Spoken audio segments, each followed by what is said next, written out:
விசுவாச அறிக்கையை பற்றி நாம் படித்து வருகிறோம். கிறிஸ்தவ வாழ்க்கையில மிகவும் எளிதாய் நம்முடைய வாழ்க்கையை தேவனுடைய வாக்கு தத்தங்களை எப்படி சுதந்திரித்து கொள்ள முடியும் என்ற ஒரு வழிமுறை தான் இந்த அறிக்கை, இல்லையா?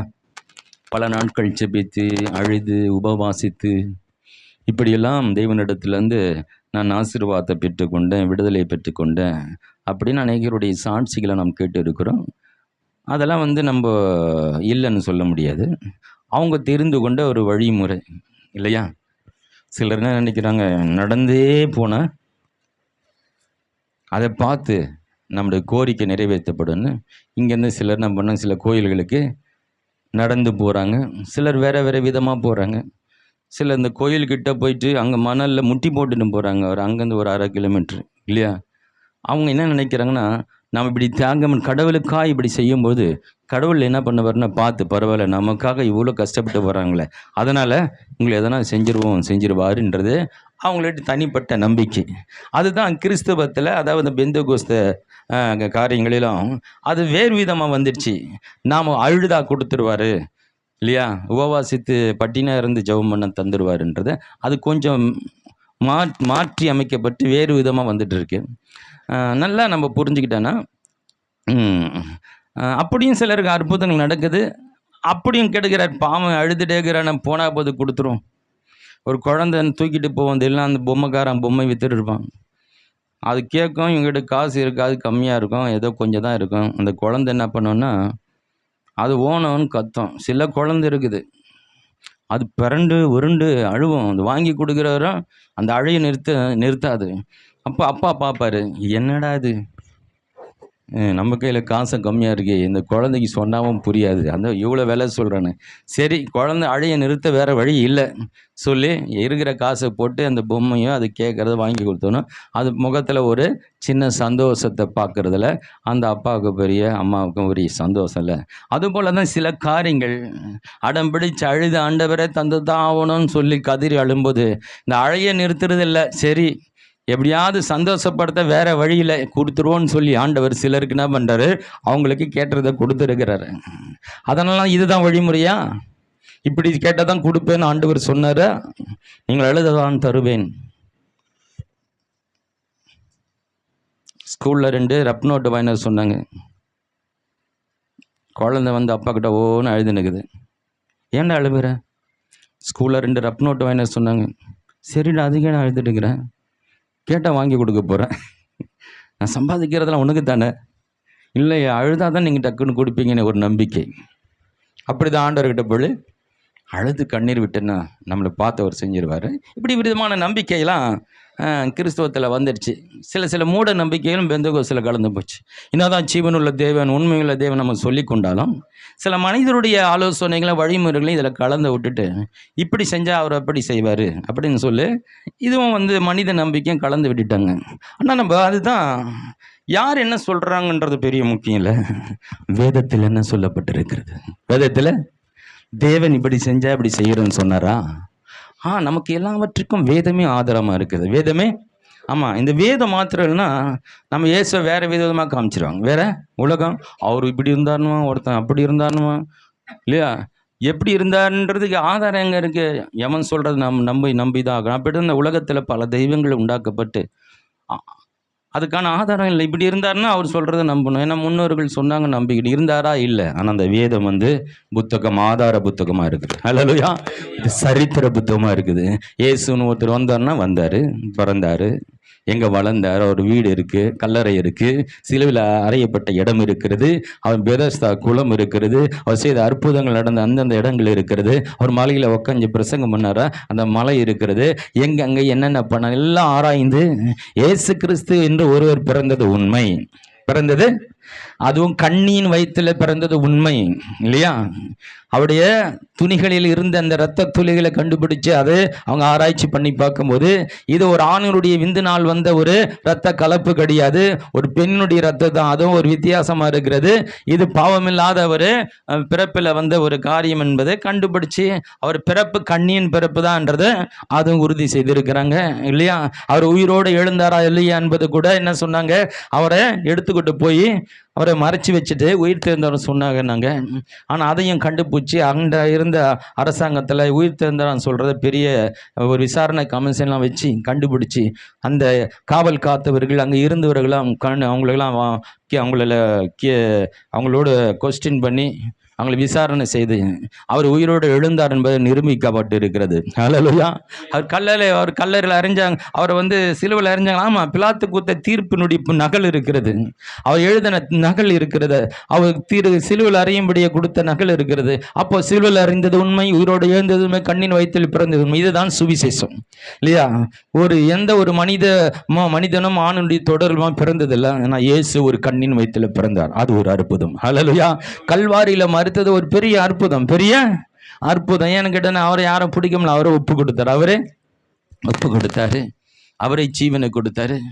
அதெல்லாம் நம்ம பேசியிருக்கிறோம். அப்போ அது ஒரு முக்கியமான செய்தி. தேவன் மனிதனாகிற அவர் மறிக்கிறது ஒரு அற்புதம் இல்லையா. கடவுளை மறைக்க முடியுமா? அவர் ஜீவன் உள்ளவருப்பா. அவர் மறிச்சார் இல்லையா, அந்த ஆவியை விட்டு மறித்தார்ல, மறித்தது ஒரு அற்புதம் தானே. ஜீவனை இல்லா ஒரு கடவுள் மறிக்க முடியாத, மறிக்கிறார்னா நமக்காக மறித்தார் இல்லையா. அவர் மறித்து நம்ம பாவத்தை சுமந்து பரிகரித்து மறித்து மரணத்தோட நம்ம பாவங்கள் பரிகரிக்கப்பட்டது, சாபங்கள் பரிகரிக்கப்பட்டது. ஆனாலும் நான் தேவன் என்பதை மறுபடியும் உயிரோடு எழுந்து காட்டினார். ஹல்லேலூயா. இப்போ உயிர்த்தெழுதலும் சத்தியம், உயிர்த்தெழுதலும் ஆமாம், எல்லாம் சத்தியமாக இருக்குது. அப்போது எல்லாமே வேதத்தில் ஆதாரங்கள் இருக்கிறது, வேதத்தில். ஆமாம், இப்போ நம்ம போதிக்கப்படும் பொழுது போதிக்கிற நான் சொல்லுகிற காரியங்கள் வேதத்தில் இருக்கான்றது கவனிக்க தெரிந்திருக்கணும். அதுக்கு நீங்கள் பைபிள் படிக்கணும் இல்லையா. இல்லை பாஸ்டர் என்ன சொன்னாலும் ஆமாம் தலையாட்டிக்கணும் இல்லையா. பாஸ்டர் தப்பாக சொன்னால் கூட அதுங்க ஒரு கூட்டம் நம்பி போயிட்டு இருக்கு இல்லையா. தப்பான வழிமுறைகளை சொன்னாலும் அவங்க செஞ்சுட்டு இருக்காங்க, தெரியல அவங்களுக்கு வேதத்தில் இருக்கான்னு. அதான் வேதத்தை தெரிஞ்சுக்கணும். நமக்கு உங்களுக்கும் எங்களுக்கும் எல்லாருக்கும் உலகத்துக்கும் இந்த வேதம் ஒன்றே ஆதாரமாக இருக்கிறது. ஹல்லேலூயா. கடவுள் ஒருத்தர் இருக்கிறாரு, எப்படி இருக்கிறாரு, எங்கே இருக்கிறாரு, எப்படி இருப்பார், வருவாரா வரமாட்டாரா, இப்படி எல்லா கேள்விக்கான பதிலும் ஆதாரமாக நமக்கு கையில் வேத புத்தகம் இருக்கிறது. ஹல்லேலூயா. இந்த வேத புத்தகம் விலை மதிக்க முடியாத ஒன்றா இருக்குது, மிகப்பெரிய பொக்கிஷமாக இருக்குது. அதனால் நீங்கள் சாதாரணமாக ஒரு புக்கு நினச்சிடாதீங்க, அது சாதாரண புக்கம் இல்லை, அது ஜீவனுள்ள புக்கு, பரிசுத்த வேதாகமம். ஹல்லேலூயா. ஒரு ஜீவனுள்ள தேவனை பற்றி சொல்கிற மிகப்பெரிய புத்தகம். அது மாத்திரமல்ல, உன்னை பற்றி சொல்லுகிற ஒரு புத்தகம், உன் வாழ்க்கையை மாற்றுகிற ஒரு புத்தகம், ஒரு சக்சஸ் புத்தகம், ஒரு சக்சஸ் ஃபார்முலா சொல்லுது. வாழ்க்கையில நீ எவ்வளவு கீழே இருந்தாலும் பரவாயில்ல, நீ எவ்வளவு பைத்தியக்காரன் இருந்தாலும் உன்னை ஞானியாக்குற ஒரு புத்தகம், எவ்வளவு பலவீனமாய் இருந்தாலும் உன்னை பலவானாய் மாற்றுகிற ஒரு புத்தகம். அதனால உங்க கையில் இருக்கிற வேத புத்தகத்தை ரொம்ப மதிங்க, கனப்படுத்துங்க, அதுக்கு கொஞ்சம் நேரம் கொடுத்து இதுல இருந்து கடவுளோட பேசுவார் நம்பி படிங்க. கர்த்தர் உங்களோடு பேசுவார். இந்த அனுபவம் நமக்கு மிக முக்கியமாக இருக்கிறது. ஹல்லேலூயா. இப்போ அறிக்கை 10 பார்க்க போகிறோம். அதை தான் நம்ம பார்த்துட்டு வருகிறோம் இல்லையா. அறிக்கைன்றது சில கிறிஸ்தவர்களுக்கு தெரியாது. ஜபம்னா தெரியும், உபவாசம் தெரியும், ஆராதனை தெரியும், பிரசங்கம் தெரியும், மற்ற வரங்கள் வல்லமை எல்லாமே தெரியும். அறிக்கைன்றது கிறிஸ்தவத்தில் போதிக்கப்படாத ஒன்று இருக்கிறது. ஆனால் வேதத்தில் அறிக்கை இருக்குது, அதை தான் படிச்சுட்டு வரோம். அந்த அறிக்கை மூலமாக நம்முடைய வாழ்க்கையில் நம்ம எளிதாக எல்லாவற்றையும் நாம் பெற்றுக்கொள்ளுகிறது ரொம்ப எளிதான வழியை தேவன் கற்றுக் கொடுத்துருக்கிறார். நாம் பார்த்தோம் ஆபிரகாமை ஆண்டவர் 75 வயதில் என்ன பண்ணார், அவனை சந்தித்து, அவன் குழந்தை இல்லாத பொழுது அவனை சந்தித்து, உன் ஜாதியை, உனத்தை, உன் தேசத்தை எல்லாத்தையும் விட்டு நான் காண்பிக்கும் தேசத்துக்கு வா, அப்படி வரும்பொழுது நான் உன்னை ஆசீர்வதித்து பெரிய ஜாதியாக்கும். வாசிக்கலாம் 12ஆம் அதிகாரம் 1 சில வசனங்களை வாசிக்கலாம். ஆதியாகமம் 12ஆம் அதிகாரம் 1 கர்த்தர் ஆபிரகாமை நோக்கி, நீ உன் தேசத்தையும் உன் இனத்தையும் உன் தகப்பனுடைய வீட்டையும் விட்டு புறப்பட்டு நான் உனக்கு காண்பிக்கும் தேசத்துக்கு போ. நான் உன்னை பெரிய ஜாதியாக்கி உன்னை ஆசீர்வதித்து உன் பெயரை பெருமைப்படுத்துவேன். நீ ஆசீர்வாதமாய் இருப்பாய். உன்னை ஆசீர்வதிக்கிறவளை ஆசீர்வதிப்பேன், உன்னை சபிக்கிறவனை சபிப்பேன். பூமியுள்ள வம்சங்கள் எல்லாம் உனக்குள் ஆசீர்வதிக்கப்படும் என்றார். கர்த்தர் ஆபிரகாமுக்கு சொன்னபடியே அவன் புறப்பட்டு போனான். லோத்து அவனோடு கூட போனான். ஆபிராம் ஆரானை விட்டு புறப்பட்ட போது 75 வயதுள்ளவனாய் இருந்தான். 75 வயதுல கர்த்தர் அவனை சந்தித்து பேசுகிறார். அவனுக்கு பிள்ளை இல்லாது இருக்கிறது. இந்த உலகத்துல அன்னைக்கு இருந்தது மிகப்பெரிய குறை.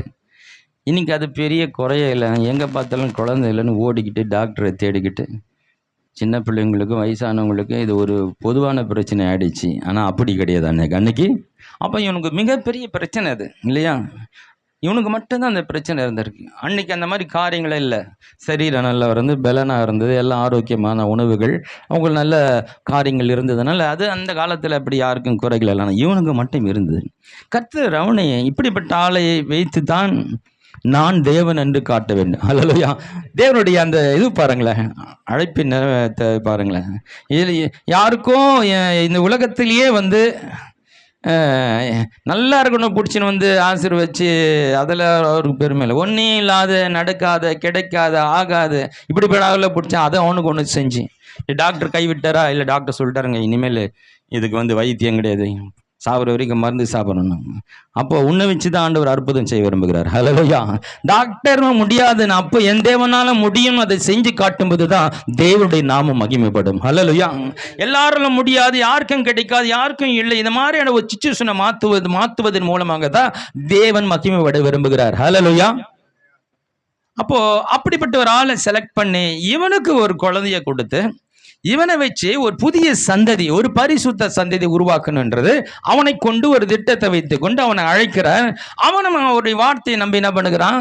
இனத்தை, வீட்டை, எல்லாத்தையும் என்னுடைய இதுதான் வழி, வேற வழி இல்லை, எனக்கு இதுதான் வழின்னு சொல்லி இந்த தெய்வத்தை நம்பி அவன் எல்லாத்தையும் விட்டு வருகிறான்.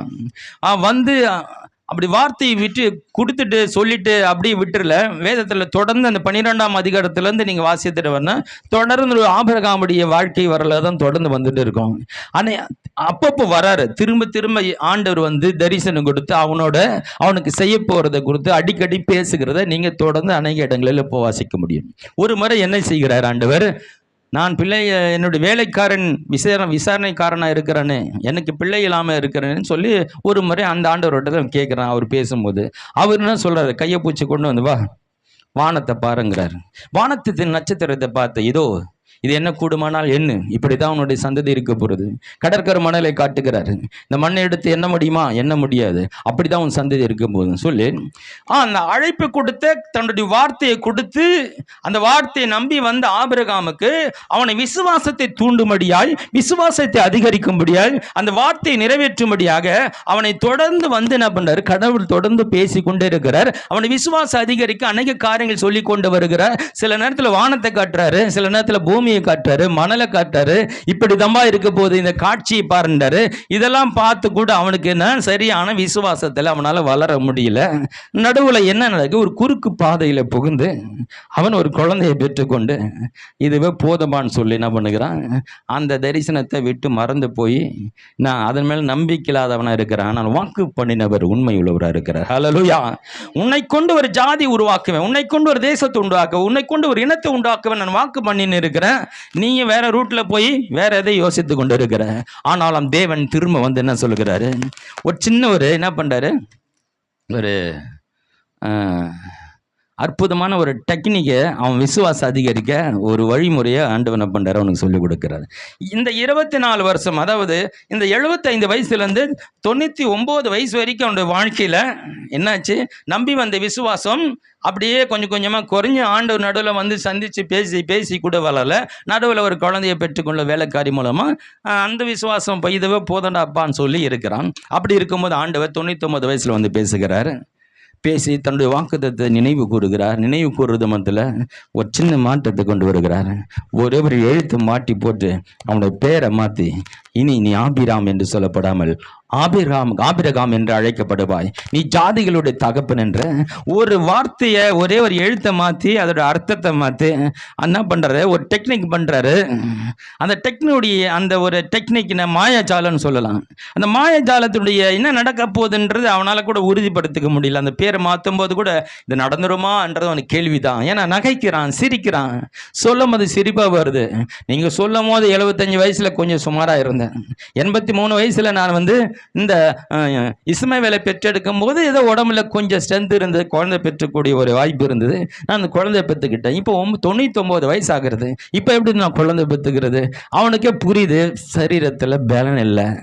நான் அப்படி இருக்கும்போது கணவன் மனைவிக்குள்ள ஒரு பலகீனம் இருக்கும் பொழுது அவனுக்கே சிரிப்பு. இப்படிப்பட்ட நிலையில ஆண்டவர் அவனோடு பேசும்போது ஒரு சின்ன மாற்றம், சின்ன மாயாஜாலம், ஒரே ஒரு எழுத்தை மாற்றி ஆபிராம் என்றதை ஆபிரகாமன் மாற்றி என்ன பண்றாரு, ஒரு மாற்றத்தை கொண்டு வந்து என்ன செய்யறாருன்னா, அந்த அவங்க கிட்டத்தட்ட 2000 பேர் வேலைக்காரர்கள் இருந்தாங்க. அப்ப நான் பார்த்துங்க, அவங்க வேலைக்காரங்க மட்டும் 2000 பேர். அப்போ இந்த ஊரில் எவ்வளோ பேர் இருப்பாங்க? இந்த ஒரே ஒரு எழுத்தை சேஞ்ச் பண்ணி ஆபிரகாம்னு மாற்றி அந்த ஊரையே சொல்ல வைக்கிறார். ஊரையே நம்ம எல்லாராலும் அன்னைக்கு ஒவ்வொரு நாளும் இந்த ஆபிரகாமை பார்த்து ஆபிரகாம் ஆடுகள் எங்கே, ஆபிரகாம் விவரத்தை அமைச்சார், ஆபிரகாம் தினந்தோர் ஆபிரகாம்னு இந்த 2000 பேர் மாத்திரல அந்த ஊரில் இருக்கிற இந்த பெயரை உச்சரிக்க வைத்தார். ஒரு மனிதனுக்கு ஒரு பெயரை மாற்றி ஒரு எழுத்தை மாற்றி என்ன பண்ணுறாரு, அந்த ஊரையே அதை சொல்ல வச்சு என்ன பண்ணுறாரு, ஒரு வருஷத்தில் இதுவரையிலும் இல்லாத ஒரு விசுவாசத்தை அவனை தட்டி எழுப்புகிறாரு. அவனுக்கு புது என்னடா அது, இந்த வருஷம் ஆண்டவர் பேசின பிறகு ஏதோ ஒரு மாற்றம், ஆபிரகாம்னு பேரை மாற்றின பிறகு ஏதோ உனக்கு நடக்குது, ஏதோ என் சரீரத்தில் ஒரு ஒரு ஒரு சக்தி கூடுறது, எனக்கு ஒரு வல்லமை கூடுறது, நான் அப்படியே ஒரு இளமையை மாறுறது போல இருக்கிறேன் உணர்றான். இது சாராளுக்கு நடக்குது, இங்க ஆபிரகாமுக்கு நடக்குது. ஏன்னா சாராளுடைய பெயரை மாத்தி இருக்கிறாரு, ஆபிரகாமுடைய பெயரை மாத்தி இருக்கிறாரு. இப்போ ஒரு மனிதனுடைய வாழ்க்கையில அற்புதம் செய்வதற்கு ஊரையே ஒரு வார்த்தையை சொல்ல வைக்கிறார் இல்லையா? இது ஒரு சிம்பிள் டெக்னிக்கை அவன் வாழ்க்கையில பண்ணி கர்த்தர் அதன் மூலமாய் அவனுக்கு ஒரு ஆசீர்வாதத்தை கொண்டு வருகிறத பார்க்கிறோம். இதே டெக்னிக்கு தான் ஆண்டவர் என்ன பண்றாரு, இன்னும் கொஞ்சம் விஸ்தாரப்படுத்தி யோசுவா கிட்ட கொண்டு வர்றாரு. இந்த அறிக்கைன்னு அது மிகவும் தெளிவாகவும் இன்னும் விவரமாகவும் யோசுவனிடத்துல இந்த ஆண்டவர் இங்க சொல்கிறத பார்க்க முடிகிறது. யோசுவா புத்தகம் 1ஆம் அதிகாரம் 8ஆம் வசனத்தை நம்ம வாசிப்போம். இந்த நியாயப்பிரமாண புஸ்தகம் உன் வாயை விட்டு பிரியாதிருப்பதாக இதில் எழுதியிருக்கும்படியெல்லாம் நீ இதில் எழுதியிருக்கிறபடியெல்லாம் நீ செய்ய கவனமாய் இருக்கும்படி இரவும் பகலும் அதை தியானித்துக் கொண்டு இருப்பாயாக. அப்பொழுது நீ உன் வழியை வாய்க்க பண்ணுவாய். அப்பொழுது புத்திமானை நடந்து கொள்வார். நான் உன்னை கட்டளையிடவில்லையா? பலம் கொண்டு போதும். அந்த 8ஆம் வசனம் மட்டும் போதும். அங்கே ஒரு எழுத்தை மாற்றி பெயரை மாற்றி ஊரையே சொல்ல வச்சு ஒரு மனுஷன் வாழ்க்கையில் அற்புதத்தை பண்ண வைக்கிறாரு. இங்கே ஒரு மனிதனுக்கு அந்த வேத புத்தகம் நியாயப்பிரமாணத்தும் வாயில வையுங்கிறார். ஹலோ, இந்த நியாயப்பிரமாண புஸ்தகம் மறுபடியும் இதை வாசிங்க. நியாயப்பிரமாண புஸ்தகம் இந்த நியாயப்பிரமாண புஸ்தகம் உன் வாயை விட்டு பிரியாது இருப்பதாக இதில் எழுதியிருக்கிறபடியெல்லாம் நீ செய்ய கவனமாய் இருக்கும்படி இரவும் பகலும் அதை தியானித்துக் கொண்டு இருப்பாயாக. அப்பொழுது நீ உன் வழியை வாய்க்க பண்ணுவாய். அப்பொழுது புத்திமானாய் நடந்து கொள்வாய். இது இப்போ ஆபிரகாமுடைய வாழ்க்கையில ஒரு தனிப்பட்ட விதத்தில் அவனுக்கு ஒரு ஆசீர்வாதத்தை கொடுக்கணுன்றதுக்காக சின்ன ஒரு எழுத்தை மாற்றி ஊரையே சொல்லி வச்சு ஒரு மிராக்கிள் பண்றாரு. இது ஒரு வார்த்தையின் மாயாஜாலம், இது வார்த்தையினுடைய மாயாஜாலம். ஆனா இங்க என்ன பண்றாரு, யோசுவாருடைய நிலைமை என்னன்னா, யோசுவா மோசைய கூடவே இருக்கிறாரு. மோசை மிகப்பெரிய தீர்க்கதரிசி. இப்படி நினைச்சானா இந்த நிமிஷத்துல கடவுளோட பேசுவார், கடவுளோட கூப்பிடுவார். நினைச்ச நேரத்தில் கடவுளோட அவரால் பேச முடியும், அவரும் பேசுவார். அப்படிப்பட்ட தேவனுக்கும் அவருக்கும் மிகப்பெரிய நரக்கம். அப்படிப்பட்ட மனிதன் அவரை கொண்டு இஸ்ரவேல் தேசத்தில் இஸ்ரவேல் ஜனங்கள் மத்தியில் செஞ்ச அற்புதங்கள் இல்லையா? எகிப்தில் 10 வாதைகள் பயங்கரமாக நடக்குது. அப்புறம் செங்கடல் பிரியுது.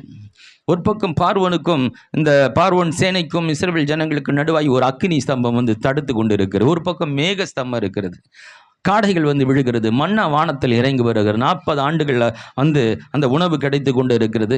இப்படி பலவிதமான அற்புதங்கள் மோசை கொண்டு நடக்கிறது. இவன் வெறும் கூட இருந்து பார்த்தவன் தான். ஆனால் இவனும் ஒன்றும் அற்புதம் பண்ணலை. இவனுக்கு அந்த வாய்ப்பே இல்லைன்னு அந்த தலைமைத்துவம் அங்கே இருக்கு. இப்போ மோசையை மரித்து போய்விட்டார். மரித்து போன அவனுக்கு மோசைக்கும் தேவனுக்கும் இருக்கிற நெருக்கம் மாதிரி யோசுவாவுக்கு கிடையாது. யோசுவா ஒரு சாதாரண ஒரு பணிவிடைக்காரனாக இருக்கிறான். மோசே எதை சொன்னாலும் அப்படியே கீழ்ப்படிந்து செய்கிற ஒரு நல்ல ஒரு வேலைக்காரனாக அவருக்கு கூட இருந்து எல்லாத்தையும் செய்து கொண்டு வருகிறான். இப்போ ஆண்டவர் இந்த யோசுவா செலக்ட் பண்ணிட்டு மோசே அளவுக்கு தேவனோடு உறவாகக்கூடிய ஒரு நிலை யாருக்கு இல்லை? யோசுவாவுக்கு இல்லை. ஆனால் அவனுக்கு ஒரு வார்த்தையின் மாயஜாலத்தை கற்றுக் கொடுக்கிறாரு. நீ இந்த நியாயப்பிரமாண புஸ்தகத்தில் வாயில வச்சு சொல்லி அதை இரவும் பகலை தியானித்து கொண்டிருந்தா நீ புத்திமானாய் இருப்பாய். அப்போ ஆண்டவர் என்ன சொல்லாரு? நீ ஒரு வார்த்தை வச்சா உனக்கு அற்புதம். ஆனால் அந்த புத்தகத்தை வச்சுனா அந்த 40 லட்சம் ஜனங்களுக்கு நீர் ஆசீர்வாதத்தின் தலைவனாய் மாறுகிறாய். ஹல்லேலூயா. நான் சொல்றேன், நீங்கள் ஒரு வார்த்தையை நம்பி அதை அறிக்கை செய்தால் உங்களுக்கு நல்லது நடக்கும். எதை கேட்டு எதை நினைச்சு எதை வேணும் என்று வேதத்தில் சொல்லப்பட்ட வாக்குத்தத்தங்களை எப்போ நீங்க அறிக்கை செய்கிறீங்களோ அப்போ உங்களுக்கு அது உங்களுக்கு வேண்டியது நடக்கும். அது வேற விஷயம். ஆனால் அந்த வேத புத்தகம் முழுவதையும் நீ உள்ளத்தில் வைத்து அறிக்கை செய்கிறவன மாறினால் நீ மிகச்சிறந்த தலைவனாய் 40 லட்சம் ஜனங்களுக்கு ஆசீர்வாதமாய் இருந்த யோசுவாவை போல நீங்கள் அநேகருக்கு ஆசீர்வாதத்தின் பாத்திரர்களாய் மாறுவீங்க. ஹல்லேலூயா. ஹலோ, ஒரு வசனம் உன் தேவையெல்லாம் பூர்த்தி செய்துடும். ஹல்லேலூயா. ஒரே ஒரு எழுத்து, ஒரே ஒரு பெயர் மாற்றம் ஆபிரகாமே என்ன பண்ணுது? மிகப்பெரிய ஆசீர்வாதத்தின் பாத்திரனாய் அவனுடைய எல்லா குறைகளை நீக்கி அவனை மாற்றி அவனை என்ன பண்ணுச்சு? லைஃபை சேஞ்ச் பண்ணுச்சு. நீங்க ஒரு வார்த்தை பிடிச்சிக்கிட்டு உங்க வாழ்க்கை மாறணும்னு ஆசைப்படுறீங்களா? வேதத்தை எல்லாம் என் உள்ளத்துல வைத்து நிறைய வாக்குத்தத்தங்களை அறிக்கை செய்து நான் புத்திமானாய் மாறி 40 லட்சம் ஜனங்களுக்கு தலைவனாக இருந்தது போல அநேகருக்கு, என் குடும்பத்துக்கு, என் தெருவுக்கு, என் சபைக்கு, எல்லாவற்றிற்கும் நான் ஒரு பெரிய தலைவனை போல ஆசீர்வாதத்தின் பாத்திரம் நான் மாறுவேன்னு விரும்புறீங்களா? Hello, selection your choice. தேர்ந்தெடுக்கிறது உங்களுடைய.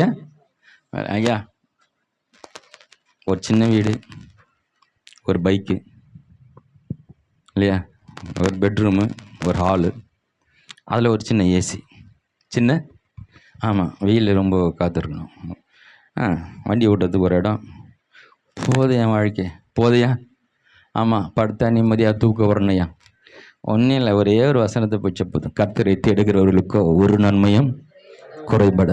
இந்த ஒரு வசனத்தை டெய்லி சொல்லியிருந்தா உங்களுக்கு சூப்பரான ஒரு குறையில்லாத வாழ்க்கை வாழ்ந்துடலாம்.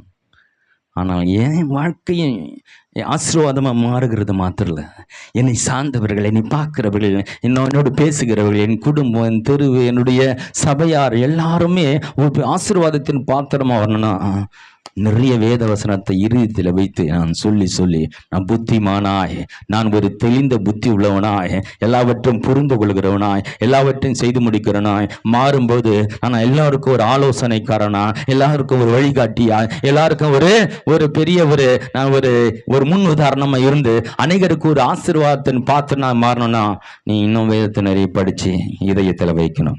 ஹலோ, எது உங்களுக்கு வேணும்?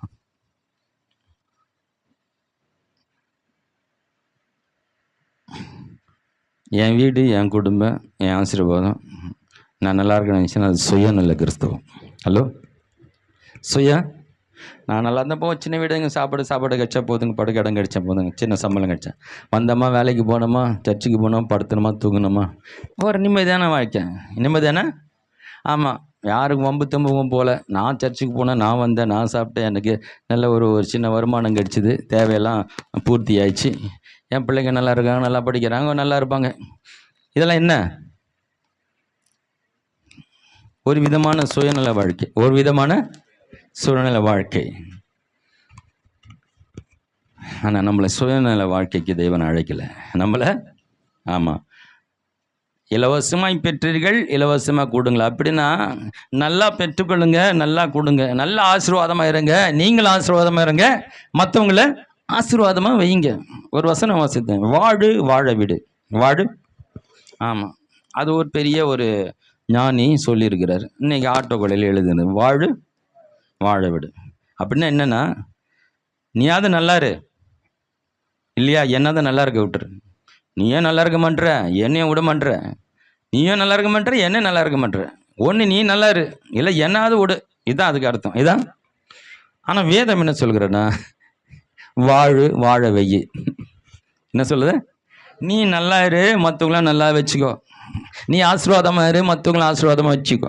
நீ சுகமாக இரு, மற்றவங்கள சுகமாக வச்சுக்கோ. ஹல்லேலூயா. நீ சமாதானமாக இரு, மற்றவங்கள சமாதானமாக வெய்யி. ஹலோ. நீ ஆரோக்கியமாக இரு, மற்றவங்கள ஆரோக்கியமாக வச்சுக்கோ. நீ சந்தோஷமாக இரு, மற்றவங்கள சந்தோஷப்படுத்த. இதுதான் கிறிஸ்தவ வாழ்க்கை. ஹலோ, விளங்கிடுச்சா? எங்கேயோ ஒரு குழப்பம் வருதுங்க. நான் சொல்கிறேன், குழப்பம், பயம், சந்தேகம் இதெல்லாம் உங்ககிட்ட இருக்குன்னா உன் பக்கத்தில் பிசாசு வந்துக்கிறான்னு நல்லா புரிஞ்சுக்கிங்க. பிசாசுன்னு அருகே கருப்பு ட்ரெஸ் போட்டுன்னு வந்து 2 உருவத்தை பார்த்துங்க. அது ஏசு நாமத்தில் ஓடணும் பெரிய விஷயமே கிடையாது. இல்லை, பிசாசு ஓட்டுறது பெரிய மேட்ரே கிடையாது. ஏசு நாமத்தில் போனால் போயிடும். ஆனால் இப்படிப்பட்ட பிசாஸ் சைலன்ஸாக வரும் பாரு, உருவம் இல்லாத வர பிசாஸ். கலகம், குறைய சொல்கிறது, குற்றம் கண்டுபிடிக்கிறது, சந்தேகம், குழப்பங்கள். இது பிசாசு தான் வரான்னு நிறைய பேருக்கு தெரியாது. பிசாசு தான். ஆமாம், ஏசு பின்னால் போய் சாத்தானு. ஏன் பின்னால் போய் சாத்தானாரு? பேதுருவை பார்த்து. பேதுருவை சாத்தான். பேதுரு சொன்ன விஷயம் எப்படி? ஆண்டவரே, நீ மறிக்கக்கூடாது, உன்னை மறிக்க நான் விட மாட்டேன்.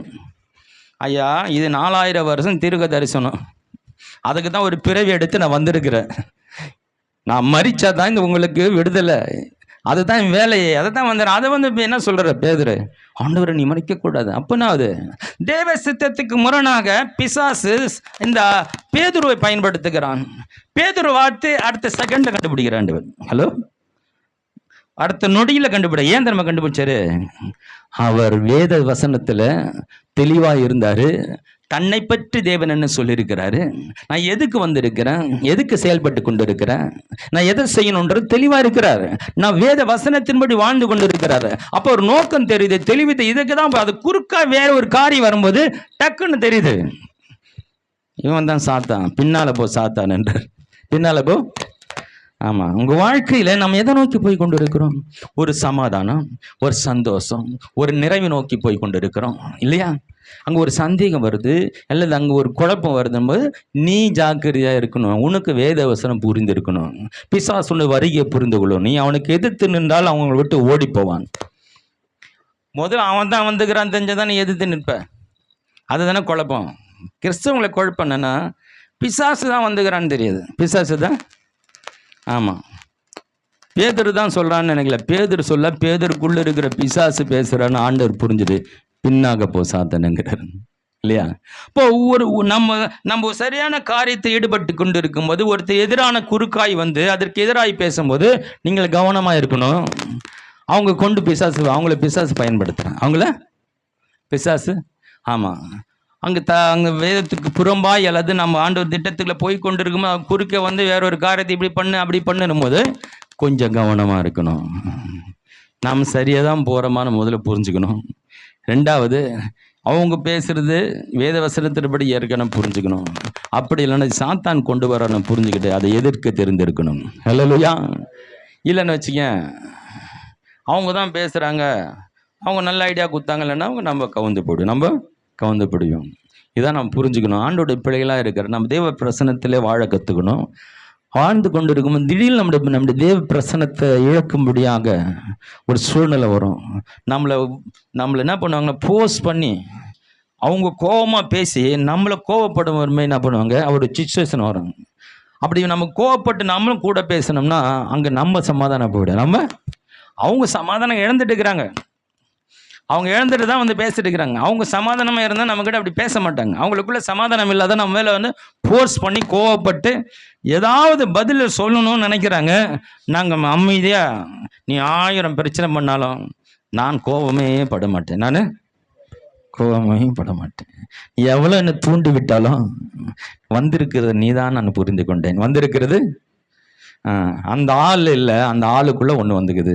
அது என்ன பண்ணுது, என்னை கோபமாய் பேச வச்சு என் சமாதானத்தை இழந்து தெய்வ பிரசனத்தை இழந்து அப்புறம் நான் ஒரு வார்த்தை விட்டேன்னா அப்புறம் என்ன, அந்த பிரச்சனை பெரிய பிரச்சனை ஆகும். ஆமாம். அப்போது சாத்தான் இன்னும் வேகமாக பேசும். அப்போ நான் இன்னும் வேகமாக பேசுவேன். நான் யாருன்றதே மறந்துட்டேன். ஹலோ, நிறைய நேரத்தில் நம்ம தேவ பிள்ளைங்களே இருந்தால் மறந்துட்டு பேசுகிறோம். தேவ பிள்ளைகள்ன்றதை மறந்துட்டு இல்லையா? சில நேரத்தில் நான் பாஸ்ட்ன்றது மறந்துட்டு, பாஸ்டர் அப்படி பேசலாமா, இல்லை பாஸ்டர் அம்மா அப்படி பேசலாமா? நம்ம அடிக்கடி சொல்லிக்கணும், நான் தேவனுடைய மனிதன், தேவனுடைய ஊழியத்தை செய்கிறவன். ஏன்னா நம்ம நினைவுபடுத்திட்டே இருக்கணும். நம்ம அந்த சேர்ந்ததில் மறந்துடும். உலகத்தானோட சேர்ந்தோன்னா ஆட்டோமேட்டிக்காக நம்ம என்ன பண்ணுறோம், அவனோட சேர்ந்து அவனை மாதிரியே அப்படி பேசுவோம். அவனை மாதிரி. ஆமாம். சர்ச்சுக்கு வந்தால் அப்படி பரிசுத்தவான் மாதிரி பேசுவோம். ஐயா சோத்துருங்க, ஐயா வணக்கம், அப்படியே ஆவிக்குரிய மாடல் அப்படி மாறிடுவோம். வெளியே போனோன்னா அப்படி உலகத்தானோட சேர்ந்து அவன் பேசுறதான் நாம பேசிடுவோம். பாருங்க, இதெல்லாம் ரொம்ப கவனமாக இருக்கணும். இதெல்லாம் கவனமாக இருக்கணும். சரி, நம்ம பாயிண்ட்டுக்கு வருவோம்.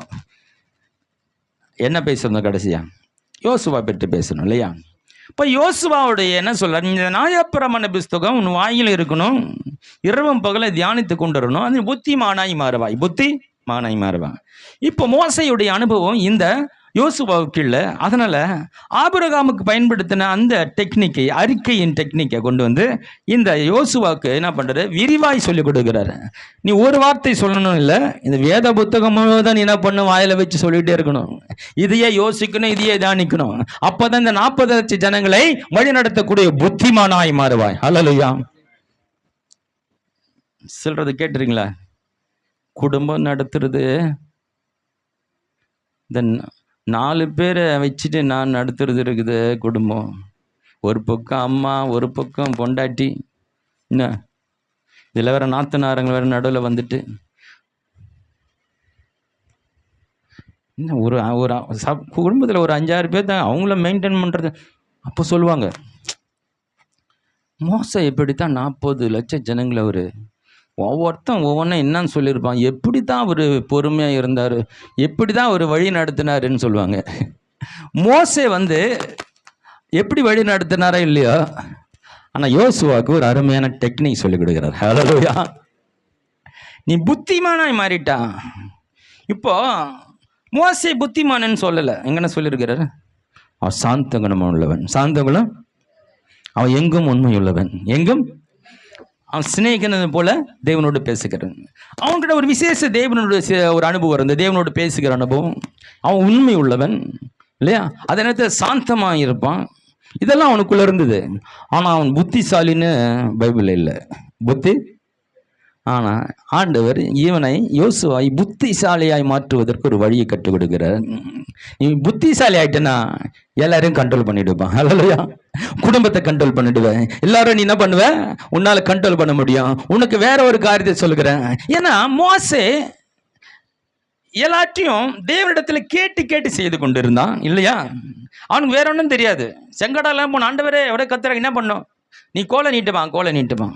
ஆண்டவரை தண்ணியில் என்ன பண்ணும், இந்த கண்மலை அடிப்பான், டப்புன்னு ஒரு அடி அடிக்கிறது, தண்ணி வரும். ஆண்டவரை என்ன பண்ணாலும் கறி கேட்குறாங்க, கவலைப்படாத, நாளைக்கு வரும், நாளைக்கு வந்து இறங்கிட்ட. ஆண்டவரை இங்கே சாப்பாடு என்ன பண்ண, கவலைப்படாத, நாளை விடை காலத்தில் மண்ணை வந்து இறங்கும். ஒன்றும் தேவனிடத்தை கேட்டு கேட்டு கேட்டு கேட்டு செய்கிறான். அப்போ முழுவதுமாய் தேவனை சார்ந்து தேவன் சொல்லுகிறதே செய்யக்கூடியவனா இருந்தான். ஆனா யோசுவாருக்கு ஒன்று கற்றுக் கொடுக்கிறாரு. என்னன்னா, இந்த நியாயப்பிரமாண புஸ்தகம், அதாவது என்னுடைய வார்த்தையை உன்னுடைய நாவிலும் இருதயத்தில் வைத்து விட்டால் நான் உனக்குள் வந்து விடுவேன். அல்லேலூயா. மோசேக்கு வெளியே இருந்து தேவன் பேசினார், யோசுவாவுக்குள்ளே வார்த்தையாய் உள்ள வர தேவன் விரும்புகிறார். ஹலோ, தேவன் வெளியே இருந்து பேசணும் ஆசைப்படுறீங்களா, உனக்கு உள்ள இருந்து பேசணும் ஆசைப்படுறீங்களா? அதுக்கு பைபிள் வார்த்தையை எடுத்து உள்ளத்தில் வைக்கணுங்க. ஹல்லேலூயா. உலகத்தில் இருக்கிறவனிலும் உனக்குள்ள வார்த்தையா இருக்கிற அவர் பெரியவரா இருக்கிறார். ஹல்லேலூயா. ஆதியில வார்த்தை இருந்து அந்த வார்த்தை தேவனிடத்தில், அது தேவனாக இருந்தது, இருக்கிறது, இருக்கும். ஹல்லேலூயா. வார்த்தையாகிய தேவனை இருதயத்தில் வைக்கும் போது தேவன் உனக்குள்ள வந்து விடுகிறாரு, நீ புத்திசாலியா மாறுகிறாய். ஹல்லேலூயா. இல்லையா? இன்னைக்கு சொல்ல வந்த முக்கியமான சத்தியத்தை நாங்கள் போல, நான் இன்னும் பைபிளை இப்போ எடுத்து வசனத்தை வாசிக்கவே இல்லை. ஆனால் ஒரே ஒரு வசனத்தை தான் இன்னைக்கு மையப்படுத்த வந்தேன்.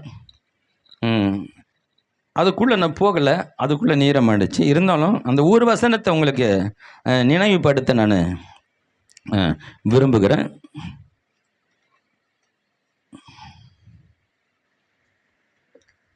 லூக்கா எழுதின சுவிசேஷ புத்தகம் நாம் திருப்பிக் கொள்வோம் எல்லாரும்.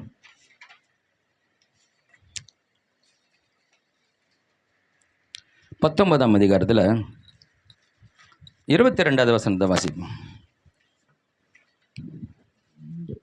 அதற்கு அவன், பொல்லாத ஊழியக்காரனே, உன் வாய் சொல்லை கொண்டே உன்னை நியாயம் தீர்க்கிறேன்.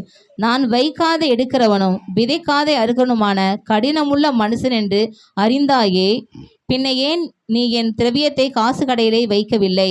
வைத்திருந்தால் நான் வரும்போது அதை வட்டியோட வர பற்றி கொள்வேனே என்று சொல்லி. நல்லா கவனிக்கணும். இந்த சம்பவம் உங்களுக்கு தெரியும். ஒரு எஜமான் என்ன செய்கிறான், தன்னுடைய காரியங்கள் எல்லாம் தன்னுடைய வேலைக்காரர்களுக்கு தாளந்துகளாக பிரித்து கொடுக்குறார். ஒருத்தருங்க 5 தாளந்து, ஒரு 2 தாளந்து, ஒரு 2 தாளந்து கொடுத்துட்டு இதை வச்சு நீங்கள் பிழைச்சிக்கமான்னு சொல்லி அவர் போயிட்டு அனைத்து நாட்கள் கழித்து வரும் பொழுது கணக்கு கேட்குற, என்னப்பா அவங்ககிட்ட கொடுத்தோன்னே என்ன பண்ணீங்க, ஏதாவது பண்ணீங்களா வச்சு? அப்படிங்களா, நான் 5 தாளந்து வாங்கினேன், இன்னொரு 5 தாளம் சம்பாதிச்சேன்னு ஆண்டவரே, அப்போ நீ சந்தோஷத்தில் அனுபவிங்கிறார். அதே மாதிரி 2 தாளந்து வாங்கினா அவனும் அப்படி சொல்கிறான். இப்படி எல்லாம் ஒவ்வொருத்தரும் சொல்கிறாங்க. ஆனால் ஒரு தாளந்து வாங்கினா என்னத்தை ஒன்றை வச்சு நான் என்ன பண்ணுறது? இது ஒரு வீடு, இது ஒரு வண்டி, அப்போ எட்டி விடுவாங்க வண்டியை. இதுவெல்லாம் வண்டி, இதெல்லாம் ஒரு பொண்டாட்டி, இதெல்லாம் பிள்ளைங்க, அவங்களுக்கு எதுவுமே என்ன பண்ணுறது பெரிய விஷயமா தெரியாது. 5 தாளந்து வாங்கினா 5 தாளந்து சம்பாதிச்சான். ஆனால் இன்னொரு ரகசியம் என்ன தெரியுமா? ஒரு தாளந்து வச்சு 5 தாளந்தும் சம்பாதிக்க முடியும். ஹல்லேலூயா, இல்லையா? ஒரு தாளந்தை வைத்து 10 தாளந்து சம்பாதிக்க திறமை இருந்தால் சம்பாதிக்கலாம். ஆனால் இவன் என்ன செய்தா, கொடுக்கப்பட்ட தாளந்தை புதைத்து வைத்து விட்டான். புதைத்து வைத்து சொல்லுகிறான், நீ விதைக்காத இடத்துல அறுக்கிறவரும் தெளிக்காத இடத்துல சேர்க்கிறமான தேவன் என்றதுனால புதைத்து வைத்து விட்டேன். கடவுள் கொடுத்த தாளந்துகளும் பயன்படுத்தல.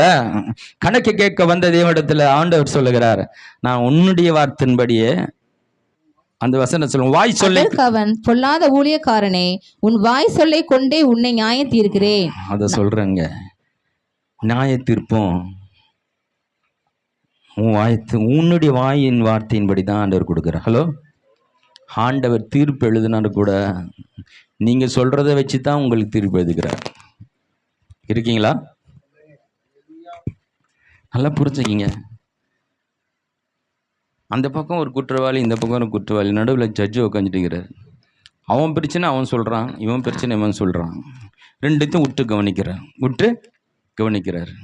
அதே மாதிரி ஒரு பிரச்சனை சாலமோன் இடத்துல கொண்டு போகிறாங்க. 2 பெண்கள் போய் ஒரு குழந்தைய வச்சுக்கிட்டு, இது என் குழந்தை தான்ன்றாங்க, அது என் குழந்தை தான்ன்றாங்க. 2 பேரும் என் குழந்தைன்றாங்க. சாலமோன் பார்த்தான், பெரிய வாழை எடுத்துருவான்னா வெட்டி 2ம் பாதி 2 பேர் கொடுத்துருன்ட்டான். உடனே ஒரு அம்மா சொன்னாங்க, வேணாம் வெட்ட வேண்டாம், இந்த குழந்தை அவங்களுக்கே கொடுத்துருன்ட்டாங்க குழந்தைய. அப்போது ஒரு தாயினுடைய உள்ளம் தன் மகனை வெட்டுறது ஏற்றுக்கொள்ள முடியாது. ஒருத்தி என்ன பண்ணுகிறான், அமைதியாக இருக்கிறா, வெட்டுட்டோன்றான். ஒருத்தி என்ன பண்ணுறா, ஐயோ உள்ளம் துடிக்குது, பெத்த குழந்தை வெட்ட போகிறாங்களே, என்கிட்ட இல்லாட்டி போல அவங்களுக்கு கொடுத்துரு, அதனால் வெட்டாதீங்கன்றான். அப்போ சாலமோன் இதை அறிந்திருக்கிறான். அவளுடைய வாயின் வார்த்தையின்படி இவள் தான் உண்மையான தாயின்னு கண்டுபிடிச்சான். தாயின் உள்ளத்தை அறிந்தவன் இந்த குழந்தைய வெட்டவன் அவளுக்கு கொடுத்துருன்னு போத நம்மளாம் எப்படி பார்ப்போம், ஓ இவங்க குழந்தை இல்லை அவங்க குழந்தை நினச்சிங்களா? இல்லை, அவ்வளோதான் குழந்தை. ஆனால் அந்த குழந்தை வெட்டி மறிக்கக்கூடாது, அதனால அவளுக்கு கொடுத்துரு. அப்போ அந்த வாயின் வார்த்தையை கொண்டு சாலமோன் நியாய தீர்ப்பு கொடுக்கிறான்.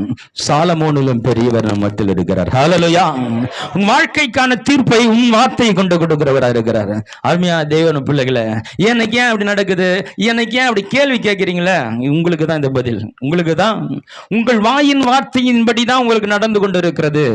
உங்களுக்கு கடைசி தீர்ப்பும் அப்படிதான் இருக்கும். கடைசி நீங்க என்ன சொல்லிட்டு வரீங்க? கோயிலுக்கு போய் ஒன்றும் பிரயோஜனம் இல்லைங்க. கோயிலுக்கு போய் சொல்றீங்களா இல்லையா? இல்லை, ஆண்டவர் தான் நம்பி இருக்கிறேன், அவர் எப்போ தான் கண்ணு திறப்பார், அவரு குருடு மாதிரி. இவங்களுக்காக தனியாக ஒரு நாள் திறப்பார் கண். அவர் உறங்குவதும் இல்லை, தூங்குறதும் இல்லை, கண்ணு திறந்துருக்குது.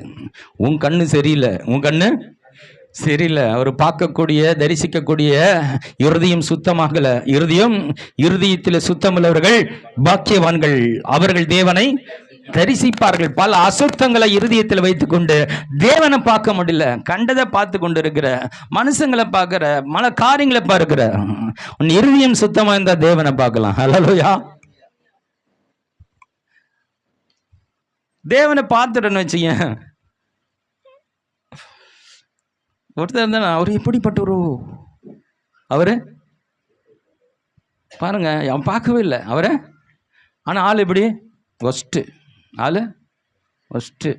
ஊரை ஏமாத்துறவன், என்ன இஷ்டத்துக்கு வட்டி வரி பணத்தை ஏற்றி வாங்குறவன், பெரிய பணக்காரன், ஐஸ்வர்யவான், அந்த ஊர்லேயே பெரிய புள்ளி. என்ன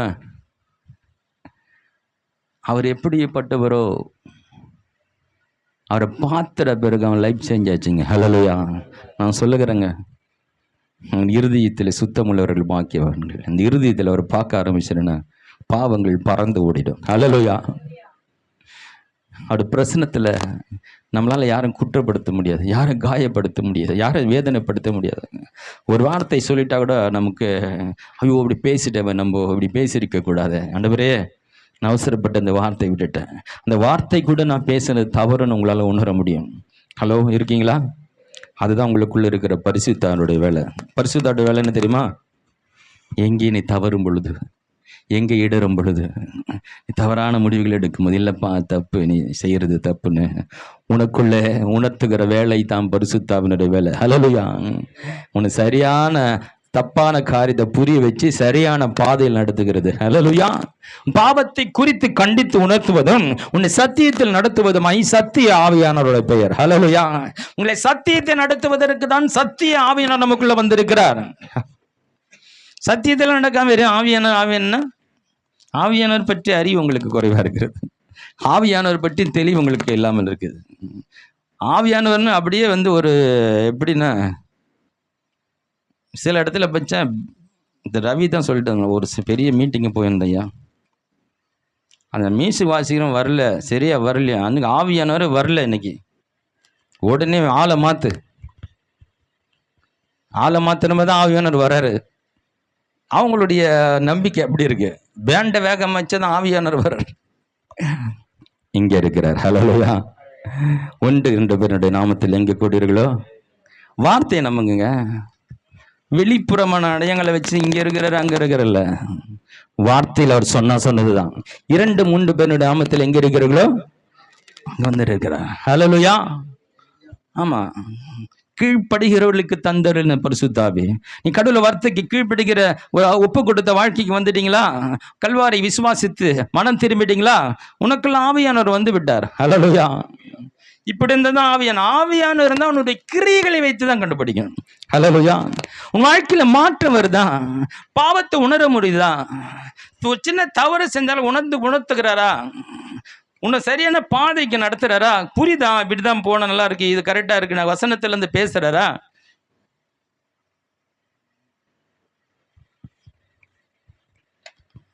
ஆவியானவருக்கு இடம் கொடுங்க.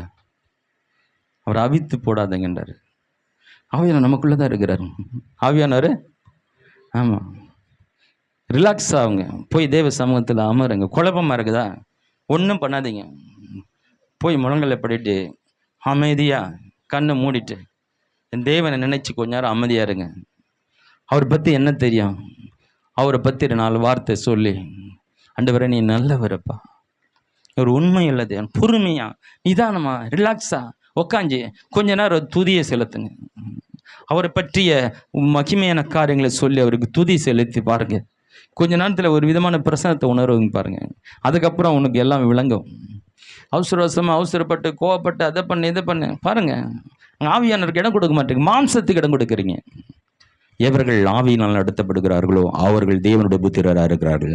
ஹல்லேலூயா. நீங்கள் தேவனுடைய பிள்ளைகள் ஆனால் ஆவியானவர்கள் நடத்தப்படணும். ஆவியானவர் நடத்தினா உங்களை தெளிவாக நடத்துவேன். ஹல்லேலூயா. பாருங்க, இதெல்லாம் நமக்கு நம்ம வாழ்க்கையில நடைமுறைப்படுத்தணும். அப்போ உன் வாயின் சொல்லை கொண்டே நான் உனக்கு நியாய தீர்ப்பே உங்க வார்த்தையின்படி தான் இருக்கு. ஹலோ, நானும் தான் எத்தனை பரலோகம் போகணும்னு நம்பிட்டு நீங்க தனியாக ஒரு வாழ்க்கை வாழ்ந்துருக்காத. நீ என்ன பேசுறது ரொம்ப முக்கியம். அல்லேலூயா. நான் 20 வருஷமா சர்ச்சுக்கு போறேங்க, நான் பாஸ்டர் பிள்ளைங்க, நான் ஊழியம் செய்கிறேங்க. அதனால் நீங்கள் உங்கள் தீர்ப்பு உங்களுக்கு சாதகமாக வராது. நான் சொன்னதை நீ சொன்னியா? ஆண்டவர் கேட்பாரு. நான் பேசுனதை பேசினியா? நான் சொன்னதை நம்பினா? அதை விசுவாசித்தியா? அதுக்கு மாறா பேசியிருந்தா அதுக்கு மாறான தீர்ப்பு. அல்லேலூயா. கடவுளுடைய வார்த்தையை நம்பி நீ பேச கற்றுக்கலனா உன் வாயின் வார்த்தையின்படி உனக்கு நியாய தீர்ப்பு. உனக்கு ஆமாம். அப்போ நம்முடைய வேலை என்ன? தேவனுடைய தீர்ப்பு சாதகமாக இருக்கணும்னா தேவ வார்த்தையின்படி தான் அவர் தீர்ப்பு வழங்குவார். அப்போ தேவ வார்த்தையை படித்து தியானித்து அறிக்கை செய்யும் போது நம்ம வாழ்க்கையும் செயலும் எல்லாம் கர்த்தருடைய வசனத்தின்படியாய் மாறும்போது அவர் தீர்ப்பே தேவையில்லை. அல்லேலூயா. அவர் கிறிஸ்துக்கு உட்பட்டு ஆவியில் நடக்கிற ஆக்கினை தீர்ப்பே இல்லை. முடிஞ்சு போச்சு கதை. அல்லேலூயா. கர்த்தருடைய வார்த்தைக்கு உட்பட்டு ஒருத்தன் ஆவியில் நடக்கும் பொழுது அவனுக்கு ஆக்கினை தீர்ப்பு இல்லை என்றார். ஆக்கினை தீர்ப்பு வாசிக்கலாம். 12ஆம் அதிகாரம் ரோமர் 1வது வசனம்.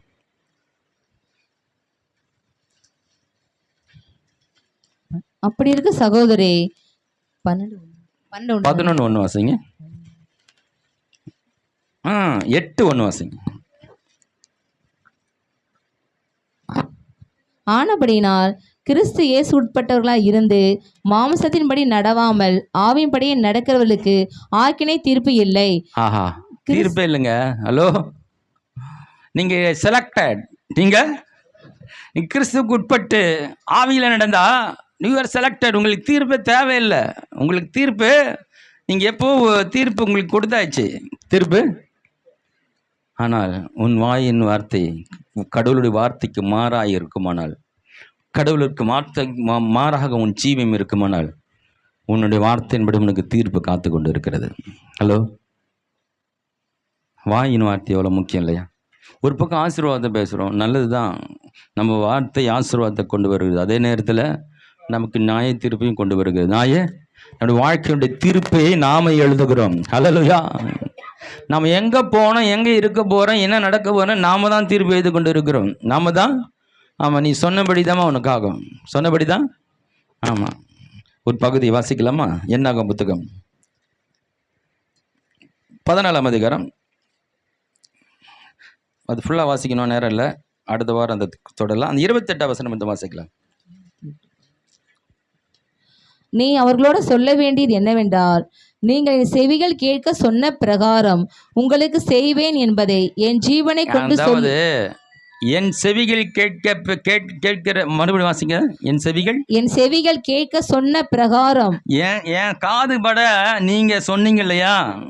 நீங்க சொன்னீங்களே, அதை நான் கேட்டேன். ஆண்டவர் சொல்றாரு, இஸ்ரவேல் ஜனங்களை ஆண்டவர் என்ன பண்ணாரு, அந்த கானானுக்கு கொண்டு போகிறதுக்கு வேவு பார்க்க அனுப்புகிறாரு. அனுப்பும்போது நடக்கிற சம்பவங்கள் தான் இது. அப்போ அவங்க சொன்ன வார்த்தையை தேவன் சொல்லுகிறார், என் காது கேட்க, என் செவிகள் கேட்க நீங்கள் சொன்ன வார்த்தையை உங்களுக்கு செய்வேன் என்பதை, உங்களுக்கு செய்வேன் என்பதை. ஆண்டவர் என்ன சொன்னார்? கானான் தேசம் உனக்கு கொண்டு போறேன்னார். உங்களுக்கு கொடுத்துட்டேன்ட்டார். உங்களுக்கு கொடுத்துட்டேன்ட்டார். இவங்க என்ன சொன்னாங்க? வனாந்தரத்தில் செத்து போனால் நல்லா இருக்கும், அங்கே ராட்சதர்கள் இருக்கிறாங்க, அங்கே வெட்டுக்கிளியை போல நாங்கள் இருக்கிறோம் அவங்க பார்வைக்கு, அதனால் எங்களை கொண்டு வந்தீங்க, சாகடிக்காக கொண்டு வந்தீங்க. அவர் என்ன சொன்னார்? நாங்கள் பாலும் தேனோடு ஓடுகிற தேசத்துக்கு கொண்டு அது உனக்கு கொடுத்துட்டேன்பா, பார்த்துடுவா. அந்த தேசம் எப்படி இருக்கு? ஒரு கொலையை ஒரு நடுவில் ஒரு கொம்பை விட்டு 2 பேர் தூக்கிட்டு வராங்கன்னா அந்த திராட்சை கொலை எப்படி இருக்கும்? எவ்வளோ பெரிய திராட்சை இருக்கும்? அப்படிப்பட்ட திராட்சைகள் விளையிற ஒரு பெரிய ஒரு அற்புதமான ஒரு தேசம், பாலும் தேனும் ஓடுகிற தேசம். மாடுகள் அப்படியே மடியில் பால் நிரம்பி என்னாகுமா, அந்த மடியில் அப்படி கீழே ஊற்றிட்டு போவோமா, அந்த பானாவை பால் ஊற்றிட்டு போமா, பாலும் தேனும் அப்படி கொட்டுமா. அப்படிப்பட்ட செழுமையாய் கொழுமையாக இருக்கிற அந்த மாடுகள் பால்கள் இருந்து பால் ஊற்றிக்கிட்டே போகிற பாலும் தேசம். தேன் மரங்கள், செடிகள், கொடிகள், அங்கே பூக்கள் அதிகமாக இருக்கிறபடியில் ஆங்காங்க மரங்களில் தேன் கூடுகள் இருக்குமா, எங்கே பார்த்தாலும் தேன் கூடு இருக்குமா. அப்போ பாலும் தேனும் ஓடுகிற தேசம், இப்படி ஒரு செழிப்பான தேசம். அப்படிப்பட்ட தேசத்தை நான் உங்களுக்கு கொண்டு வந்துட்டாரு. சும்மா போய் அந்த ஊரை பார்த்துருவாங்க. மரம்லாம் எப்படி இருக்கு, வீடெல்லாம் எப்படி இருக்கு, அங்கே நிலம் எப்படி இருக்கு, மாடுகள் எப்படி இருக்கு, ஆடுகள் எப்படி கொழுப்பா இருக்கு பாருங்க, அதுதான் உங்களுக்கு கொடுக்க போறேன்னு சொல்லிட்டு பார்த்துருவானா. 10 பேர் வந்து 2 பேர் அதெல்லாம் ஒழுங்காக பார்த்துட்டு வந்து சொல்ல, நல்ல தேசம் நாம் சுதந்திரத்து கொள்ளலான்றாங்க. 10 பேர் என்ன சொல்கிறாங்க? அதெல்லாம் பார்க்கல. உயரமாக மனுஷன் இருக்கிறான். அவங்கள பார்த்தான், எட்டி பார்த்தா, என்னடா அவன் பார்த்தான், என்னடா அவன் குள்ளமாக்குறானு. அப்போ சொல்கிறாங்க, அவங்களுடைய பார்வைக்கு நாங்கள் வெட்டிகளை இவ்வளோ இருந்தோம், அவங்கக்கிட்ட சண்டை போட முடியுமா? அப்படி நம்மளை நசிக்கிடும் பொழுது வெட்டிக்கிளி போல எங்களை சாக்கடிக்கா கொண்டு வந்து ஆண்டவரை பாருங்க. எகிப்து தேசத்துலேருந்து வெளியே கொண்டு வரது பெரிய விஷயம் இல்லையா? 430 வருஷம் அடிமைகளை இருந்தவர்களை 10 விதமான அற்புதங்களை செய்து உடைத்து தலைச்சனை அடித்து ஓடுங்கடா இங்கேருந்துன்னு சொல்லி துரத்தி விடுற மாதிரி பண்ணிட்டாரு அந்த ராஜாவை. அங்கேருந்து உடைச்சி கொண்டு வந்தவர் வனாந்தரத்தில் இவர்கள் எத்தனையோ அற்புதங்களை செய்தார். வானத்தில் மண்ணா பொழிந்து கொண்டு இருக்கிறது. இதெல்லாம் பண்ணுவர். இந்த தேசத்துக்கு கிட்ட வந்துட்டாங்க. கிட்ட வந்துட்டு போய் பார்த்துடுவாங்க, நம்ம அங்கே தான் போக போகிறோம் இன்னும் கொஞ்ச நாள்ல. என்ன அனுப்பிச்ச இவ்வளோ கிட்ட வந்துட்டு பாருங்க. அவங்க என்ன சொல்கிறாங்க, எங்களை சாகடிக்கா கொண்டு வந்தீங்க. அப்போ சொல்கிறாரு, என் செவிகள் கேட்க சொன்ன பிரகாரம் நீங்கள் சொன்ன பிறகு நான் செய்வேன்ட்டேன். ஹலோ, என்னங்க இவ்வளோ தூரம் வந்துட்டாங்க? 430 வருஷம் அடிமைங்க, இவ்வளோ தூரம் கடந்து வந்துட்டாங்க. இவ்வளோ அற்புதங்களை செய்து செங்கடலை பிளந்து எவ்வளோ அற்புதங்கள் பண்ணி கண்மலை பிளந்து தண்ணீரை கொடுத்து இங்கே வந்துட்டு கானானுக்கு பக்கத்தில் இருக்கிறாங்க. இதமா உங்களுக்கு கொடுக்க போறேன்னு சொல்லிட்டாரு. அந்த ஒரு பெரிய ஆசீர்வாதத்தை சுதந்திரிக்கிற அந்த நேரத்தில் இவங்க வார்த்தை எப்படி இருக்குது? எதையோ பார்த்துட்டு எதையோ பேசுறாங்க. இதுவரையும் நடத்தி வந்த தேவன் ஹல்லேலூயா இனியும் நடத்துவார். இந்த ராட்சதர்கள் எல்லாம் இவங்க என்ன பண்ண போறாங்க? ஒண்ணுமே இல்லாம போக போறாங்க. கர்த்தர் நம்மோடு இருக்கிறார், அவர் யுத்தம் பண்ணுவார், நாம ஜெயிப்போம், இந்த தேசத்தை அடைவோம்னு சொல்லி இருக்கணும்ல. இவங்க சொன்ன அந்த காரியத்தை கேட்டு இஸ்ரவேல் ஜனங்களை ஓன்னு அழுகுறாங்க. ஓன்னு என் செவிகள் கேட்க நீங்க சொன்ன வார்த்தை தான் உங்களுக்கு நடக்கும். ஹலோ, எத்தனை பேர் நீங்க பேசுறது ஆண்டவர் கேட்கறேன்னு நினைக்கிறீங்க? எதனா ஒன்று பேசிட்டு இருக்குது, எதனா ஒன்று. ஆமா, 4 பேர் கும்பலில் கொஞ்சம் பேசுகிறீங்களே, அதுவும் கேட்குறாரு ஆண்டவர் இல்லையா? ஃபோனில் பேசுகிறீங்களா 1.5 மணி நேரம், ஒரு டாபிக் எடுத்துட்டு அந்த அக்கா கதை, இந்த அக்கா கதை, அந்த அண்ணன் கதை, அதையும் தேவன் கேட்குறார். ஹலோ, எல்லாத்தையும் கேட்குறாரு அவர். அவருக்கு காது இருக்குது. ஹலோ, அவர் பிரச்சனைனா அவர் சொல்கிறத நம்ம கேட்க மாட்டோம். காது உள்ளவர்கள் காதுக்குது, ஆனால் என் பேச்சை கேட்க மாட்டேன். ஆனால் நீங்கள் பேசுறதெல்லாம் நான் கேட்குறேன். நான் பேசுறதெல்லாம் நீங்கள் என் செவிகள் கேட்க சொன்ன வார்த்தையின்படி தான் உங்களுக்கு நான் செய்ய போகிறேன். நான் என் வார்த்தையை நீங்கள் முக்கியமாக நினைக்கல, ஆனால் நீங்கள் சொல்கிறது தான் பெருசாக பேசிட்டு இருக்கிறீங்க, அதனால் அதுதான் நடக்கும். ஹலோ, கர்த்தர் என்ன சொன்னார்ன்றதில் நம்பிக்கை வைத்து அதை நீங்கள் பெரிதாக பேசாமல் யாரோ சொன்னதை, எங்கேயோ சொன்னதை, மனுஷன் சொன்னதை, அல்லது உங்களுக்கு தோணுதை, உங்கள் காரியங்களை அதையே பெருசாக பேசிட்டு இருந்தா சொல்கிறாரு, அதான் உனக்கு நடக்கும். அதான் எனக்கு வேலையில் பண்ணிட்டார். ஹலோ, என்னை பற்றி பேசாமல், நான் சொன்னதை மேன்மைப்படுத்தி பேசாமல், நான் சொன்ன இவ்வளோ பெரிய தேவன் நான் வந்து நிற்கிற உன் பக்கத்தில் இவ்வளோ தூரம் உன்னை நடத்தி வந்தேன், இதை நான் தருவேன்னு சொல்கிறேன், என் வார்த்தையை நம்பாமல் சாகடிக்கா கொண்டு வந்தீங்கன்னு என்ன கேட்குறீங்களே, எப்படி இருக்கும் ஆண்டவர் இல்லையா? ஆபிரகாமுக்கு வாக்கு கொடுத்து யோசேப்பை கொண்டு போய் எகிப்தில் வைத்து அந்த தேசத்தை காப்பாற்றி 430 வருஷம் அடிமைகளாக இருந்தவர்களை பெருகி பெருகு செய்து 430 வருஷத்தில் 70 பேர் என்னங்க 40 லட்சம் பேர் ஆனாங்க. எப்படிங்க? ஹலோ, 430 வருஷத்தில் கணக்கு போட்டு பார்த்தா 70 பேர் தான் போனாங்க. அங்கே 40 லட்சம் பேர் எப்படி பெருகுனாங்க? அவன் கடினமாக வேலை வாங்குறான், ஆனால் அதையே என்ன பண்ணுற, இவங்களை எக்ஸசைஸ் மாதிரி பண்ணுறான். ஹலோ, இல்லையா? ஜிம்முக்கு யாரெல்லாம் போகிறீங்க, நம்மளாம் தூக்க முடியாது.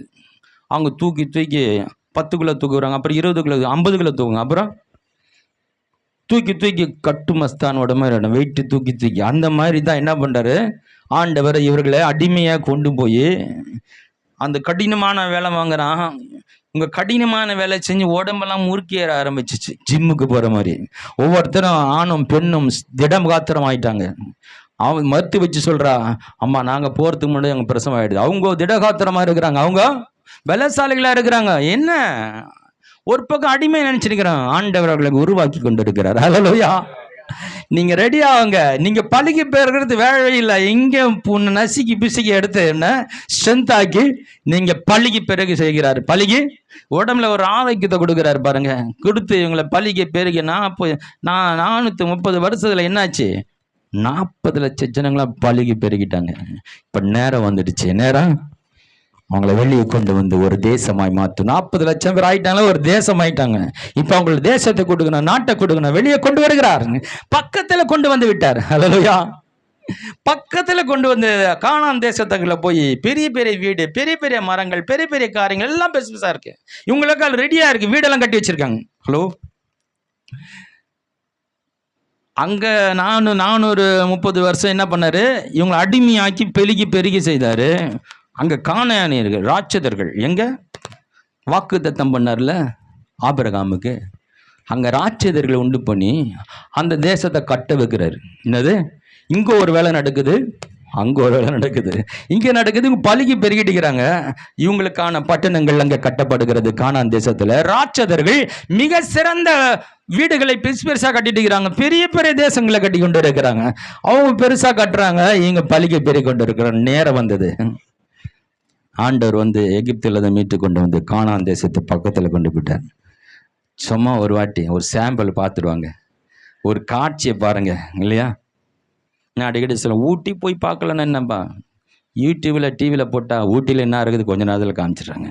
ஓ இப்படிலாம் இருக்குதா, இங்கே உக்காஞ்சிங்கன்னே ஊட்டி பார்க்கலாம்ல, அதை போய் பார்க்க கிடைக்கிது, கொஞ்ச நேரத்தில் ஊட்டியை பார்த்துடலாம். அது மாதிரி தான் போய் 4 பேர் போய் பார்த்துட்டு வந்து அது எப்படி இருந்தது சொல்லுங்க. ஒரு காட்சியை வாயில சொல்லி ஒரு காட்சியை காட்டுங்க. அந்த தேசம் எப்படி இருந்தது, பெரிய மலை இருந்தது, பெரிய மரம் இருந்தது, அப்படியே பலாவெல்லாம் மரத்துல தொங்குனது, மரங்கள் எல்லாம் அப்படியே காய்ச்சி அப்படியே பழங்களா இருக்குது, ஆடு மாடு செழுமையா இருக்குது, அந்த வீடெல்லாம் பெருசா இருக்கு. இந்த காட்சியை வார்த்தையில சொல்லி இந்த ஜனங்களை சந்தோஷப்படுதுன்னு அனுப்புனா, அந்த காட்சியெல்லாம் விட்டுட்டு இவங்க என்ன பண்றாங்க, ராட்சதர்கள் இருக்கிறாங்க, நம்ம அங்க போக முடியாது, நம்ம அவ்வளவுதான் காலின்னு சொல்லி இருக்கிற ஜனங்களையும் அவநம்பிக்கைப்பட வச்சு முழுவதும் அழுதார்கள் என்று சொல்லப்படுகிறது. ஆண்டவர் பார்த்தாரு, நான் எவ்வளோ சொல்லி என்னமோ பண்ணி இவங்களை இவ்வளோ தூரம் கொண்டு வந்துட்டேன், இங்கே கிட்ட போய் அதை பெற்றுக்கொள்றத கை கிட்ட வந்துடுச்சு. கை நிறைய பேரோட வாய்க்கு தான் ரொம்ப நாள் ஜபம் பண்ணி கடைசியில் விட்டுருவாங்க. அது கிட்ட வந்துட்டு இருக்கும் அந்த ஆசீர்வாதம், பக்கத்தில் அவங்க கையில் கொடுக்க வந்திருக்கு. ரொம்ப நாள் அறிக்கை பண்ணி கக்குது நடக்கிறது கட்ட வந்த அந்த அதை விட நடக்காது போலதுன்னு நினச்சி அதை விட்டுறது. நிறைய பேர் அப்படிதான், நிறைய எதிர்பார்த்து நிறைய ஜெபம் பண்ணிட்டேன் கொஞ்ச நாள் பார்த்து அந்த ஜெபமே மறந்து அது அந்த மேலே இன்ட்ரெஸ்டாக போய் வாக்கு பண்ணினவர் உண்மையில்லவர். ஹல்லேலூயா.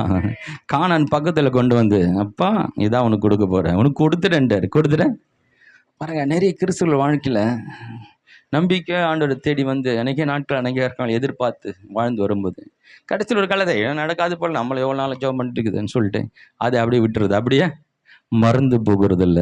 என் தேவன் வார்த்தையில் உண்மை உள்ளவர். ஹல்லேலூயா.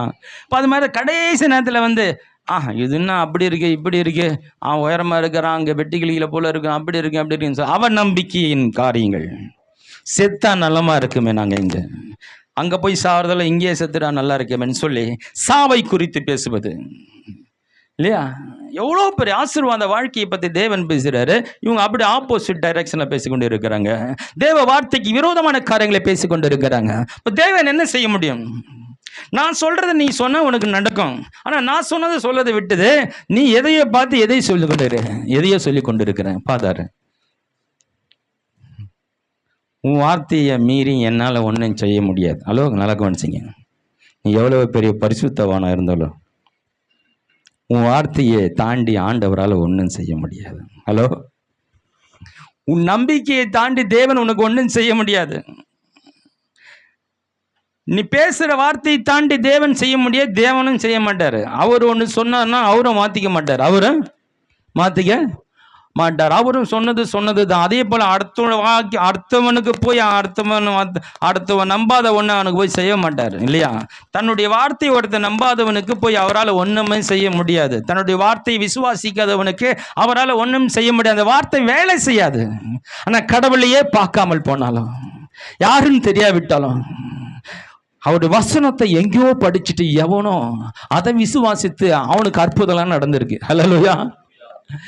ஆட்டோல எழுதப்பட்ட எத்தனையோ வார்த்தைகள் எத்தனை பேர் வாழ்க்கையை மாத்திருக்கு தெரியுமா? அவங்கெல்லாம் கிறிஸ்தவங்களே கிடையாது. தெரியுமா உங்களுக்கு? அந்த வார்த்தையில ஜீவன் இருக்கிறது. ஹல்லேலூயா. அவன் ஆண்டவரே தெரியாத அந்த வார்த்தையின் மூலமாய் அவனோடு பேசி அவனை ரட்சித்திருக்கிறார், அவனுக்கு அற்புதத்தை செய்திருக்கிறார். உங்களுக்கு தெரியுமா? ஆண்டவருடைய தொடர்பே இல்லாமல் போனாலும் கடவுளுடைய வார்த்தையை பிடித்து நடந்தால் உன் வாழ்க்கையில் நிச்சயமா தேவன் அற்புதங்களை செய்வார். ஹல்லேலூயா. முகமுகமாய் மோசே பேசினான். நான் யோசுவா கிட்ட என்ன சொன்னாரு?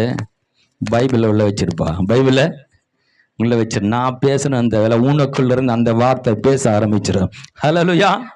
நான் அப்பப்ப என்கிட்ட வந்து கேட்க தேவையில்ல. அது உனக்குள்ள இருந்து ஊற்றை போல, அது ஊற்றை போல ஊட்டெடுத்து உனக்குள்ள ஞானத்தை பிறப்பிக்க கூட ஒரு பெரிய வல்லமை என்னுடைய வார்த்தையில வந்திருக்கிறேன்.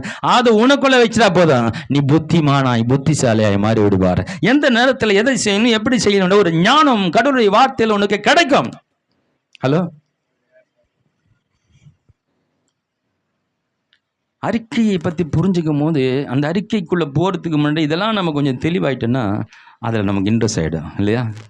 நம்ம வாயின் வார்த்தையை நம்ம எவ்வளோ முக்கியம் புரிஞ்சிட்டோன்னா நம்ம கண்டதை நம்மளால் பேச முடியாது, கண்டதை பேச முடியாது. கண்டது பேசணும்னா கண்டது நடக்கும், கண்டது நடக்கும். வார்த்தைக்கு ஒரு பவர் இருக்கும், அது உருவாக்கும் சக்தி. ஹலோ, வார்த்தை உருவாக்கும் சக்தி. இப்போ இதுலேருந்து என்ன பண்ணோம்? உங்கள் வாழ்க்கைக்கு எது நடக்கணும், ஆசீர்வாதம் கர்த்தர் செய்ய போகிறார். கர்த்தர் நிச்சயமாய் செய்வார். இந்த வாக்குத்தத்தத்தை நான் நம்புகிறேன், இந்த வாக்குத்தத்தை நான் விசுவாசிக்கிறேன். இந்த வசனத்தின்படி ஆண்டவர் செய்ய போகிறார். இந்த வசனத்தில் ஜீவன் இருக்கிறது. இந்த வசனத்தில் இது தேவனுடைய வாயில் வந்த வார்த்தை, அது வெறுமையாக திரும்புவதில் எவன் ஒருவன் அதை நம்புகிறானோ அது அவனுக்குள்ளே போய் சென்று அது ஒரு பணியை போல் இறங்கி அவனுக்குள்ள வேலை செய்ய மறுபடியும் திரும்ப ஒரு இடத்துல போமா. ஹல்லேலூயா. அது வேலைக்காரனை போல இதை முடிச்சுட்டு தான் வரும். எவன் அந்த கடவுளுடைய வார்த்தைக்கு இடம் கொடுத்து தனக்குள்ள அனுப்புகிறானோ அவனுக்குள்ள அந்த வேலையை முடிக்கிறது. அந்த வேலையை யாரோ சொன்னதை வச்சு உள்ள வச்சு இதயத்தை நிரப்பி அதையே சொல்லி சொல்லி அவங்க சொன்னாங்களே, அவங்க ஆமாம் என்னை பார்த்து அப்படியே மூஞ்ச தூக்கின்னு அப்படி போயிட்டாங்களே, மூஞ்ச தூக்கினே அந்த காட்சி பிக்சர் அப்படியே இதயத்தில் நிறைஞ்சிருக்குது. இது ஏன் நினச்சி என்னை மூஞ்சி தூக்கிட்டு போயிட்டாங்களே அப்படி சொல்லிட்டாங்களே, அதெல்லாம் உங்களுக்கு கலக்கத்தும் கவலையும் வேதனை தான் கொண்டு வரும். பாருங்க, என் தேவன் என்னை பார்க்கிறார். ஹல்லேலூயா. நான் அவரை நோக்கி பார்ப்பேன். அவரை நோக்கி பார்த்த முகங்கள் பிரகாசம் அடைகிறது. மனுஷனை பார்க்காதீங்க, கலங்கி போவீங்க, நீங்க பதறுவீங்க, குழப்பம் அடைவீங்க. உங்களை பிரகாசிக்கிற ஒரு முகம் இருக்கிறது. உன் கலக்கத்தும் குழப்பத்தை மாற்றுகிற ஒரு முகம் இருக்கிறது. அது தேவனுடைய முகமா இருக்கிறது. ஹல்லேலூயா. அவரே நோக்கி பார்க்க கத்துக்குங்க. மனுஷங்களை பார்க்காதீங்க. உன் சொந்த புருஷனா மனைவியர்கள் அவங்கள பார்த்துட்டு இருக்காங்க,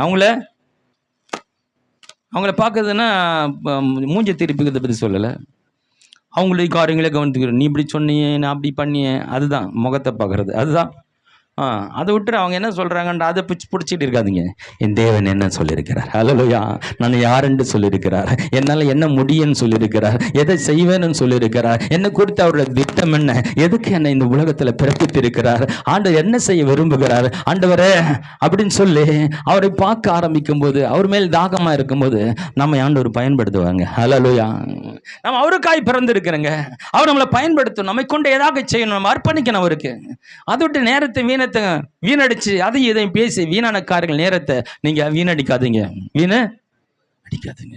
ஒரு அம்மா கேதரின் குல்மான் வல்லமையை பயன்படுத்த ஒரு பாத்திரம். உங்களோட வாழ்க்கையில பார்க்கும் பொழுது, வாழ்க்கையில் ஒரு தவறான காரியங்கள் உங்களோட தொடர்புல இருக்கும்போது, அது தொடர்புலேயே இருக்கிறாங்க, ஊழியத்தில் இருக்கான்னு சொல்றாங்க, வேணா விட்டுடு அந்த தொடர்பை. அப்புறம் அவர் ஆண் தொடர்பு அங்கே முற்றிலுமாக கஷ்டமாக இருக்குது அவங்கள. இருந்தாலும் ஆண்டவர் சொன்னாருன்னு அதை விட்டுட்டு வெளியே ஊழியத்தை செய்ய ஆரம்பிக்கும் பொழுது கர்த்தர் அவங்க கரங்களினால் செய்த அற்புதமான பயங்கரமான மிராக்கிள் நடக்குது. அவங்க கரங்களை வைக்கும் போதெல்லாம் பயங்கரமான அற்புதம் நடக்கும்போது அவங்க கண்களிலே தாரை தாரையாய் கண்ணீர் கொட்டுகிறது. ஆண்டவரே, எவ்வளோ ஒரு உயர்ந்த உன்னதமான வேலைக்கு என்ன வச்சுருக்கீங்க, நானும் ஒரு ஒரு ஒரு சரியில்லாத ஒழுங்கற்ற அந்த காரியத்தை விரும்பி அதை செய்து கொண்டிருந்தேன். நீர் எனக்காய் வைத்திருக்க எவ்வளோ உன்னதமான உயர்ந்த வாழ்க்கையை வச்சுருக்கீங்க, அதை புரிஞ்சிக்காம ஒன்றுமே இல்லாத உதவாத நல்லா இல்லாத கீழ்த்தரமான ஒரு காரியத்தை நான் பிடிச்சிட்டு அதையே நான் மேன்மை நினச்சி கொண்டிருந்தேன்.